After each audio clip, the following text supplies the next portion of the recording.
4 ಲಕ್ಷ. ವಿಜಯನಗರ ಹಂಪಿಲಿ ಮಾತ್ರ ಹಂಪಿಯಲ್ಲೇ 1 ಲಕ್ಷ. 1 ಲಕ್ಷ. ಬಾರ್ಡರ್ಸ್ ಎಲ್ಲ ಬೇಕಾಷ್ಟಿದ್ದರು. ನಾನು ಯಾಕೆ 1 ಲಕ್ಷ ಅಂತ ಚೆನ್ನಾಗಿ ಜ್ಞಾಪಕ ಇದೆ ಅಂತಂದರೆ, ಒಂದ್ಸಲ ಯೋಚನೆ ಮಾಡಿದೆ ನಾನು.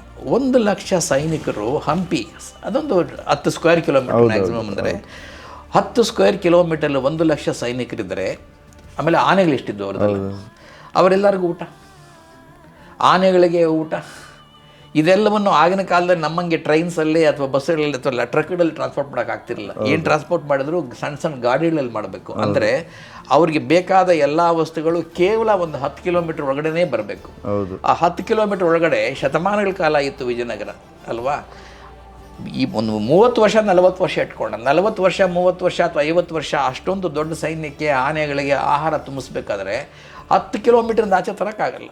ವಿತಿನ್ 10 ಕಿಲೋಮೀಟ್ರ್ ಎಲ್ಲ ಅವ್ರು ಒದಗಿಸ್ಬೇಕು. ಎಷ್ಟು ನಾಶ ಆಗಿರ್ಬೇಕಲ್ಲಿ.